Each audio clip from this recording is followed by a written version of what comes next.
Trans India media and entertainment private limited Prabhudeva நடிக்கும் ஜாலியோ gymkhana November 22 முதல். புதுச்சேரியில் சட்டம் ஒழுங்கு கெட்டுப் போவதற்கு முதலமைச்சர் ரங்கசாமி மற்றும் உள்துறை அமைச்சர் நமச்சிவாயம் ஆகியோர்தான் காரணம் என்று முன்னாள் முதலமைச்சர் நாராயணசாமி கூறியுள்ளார். இதுகுறித்து புதுச்சேரியில் அவர் செய்தியாளர்களுக்கு அளித்த பேட்டியினை சூப்பர் பைட்ஸ் பகுதியில் தற்பொழுது பார்க்கலாம்.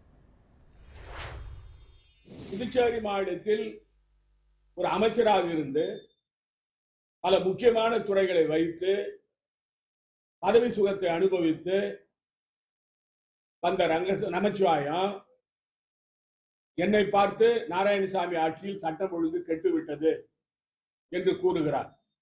உண்மையிலேயே எங்களுடைய ஆட்சியில் சட்டம் ஒழுங்கு சரியாக இல்லை என்றால் திரு நமச்சிவாயம் அவர்கள் எதிர்ப்பு தெரிவித்து ஏன் அமைச்சரவையில் இருந்து வெளியே போகவில்லை? குறிப்பாக ஒரு பிரபல ரவுடி புதுச்சேரி மாநிலத்தில் பல கொலை வழக்குகள் சம்பந்தப்பட்டவர். அவர் குண்டத்தடை சட்டத்தில் கைது செய்யப்பட்டு மட்டுமல்ல, ஆயுள் தண்டனை அனுபவிக்கின்ற ஒரு கைதி. அவரை விடுதலை செய்வதற்கு என்னிடம் வந்து நமச்சிவாயம் கேட்டார். அவர் என்னுடைய அமைச்சரவையில் அமைச்சராக இருந்தார். நான் அதை மறுதளித்து, இவர் பல கொலை குற்றங்களில் சம்பந்தப்பட்டிருக்கிறார், அவரை நான் விடுதலை செய்ய முடியாது என்று திட்ட தெளிவாக அவரிடம் கூறிவிட்டேன். இப்படிப்பட்ட நமச்சிவாயம் என்னை பார்த்து சட்டம் ஒழுங்கை நான் கட்டுக்குள் வைத்திருக்கவில்லை என்று என்னை குறை கூறுகிறார்.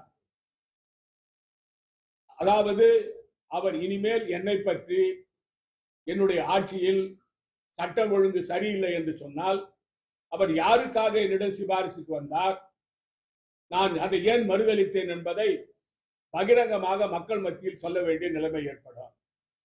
ஒரு காங்கிரஸ் ஆட்சியிலே அமைச்சராக இருந்து கொண்டு பதவியை அனுபவித்துவிட்டு வெளியே சென்று தன்னுடைய சொத்தை காப்பாற்றிக் கொள்வதற்காக,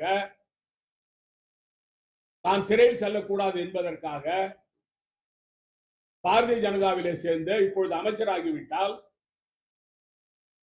அவர் எங்களை பற்றி குறை சொல்வதற்கு நமச்சிவாயத்துக்கு என்ன உரிமை இருக்கிறது? அவர் நாவடக்கத்தோடு பேச வேண்டாம். எதிர்கட்சிகள் என்றால் குறை சொல்லுவார்கள் என்று கூறுகிறார்.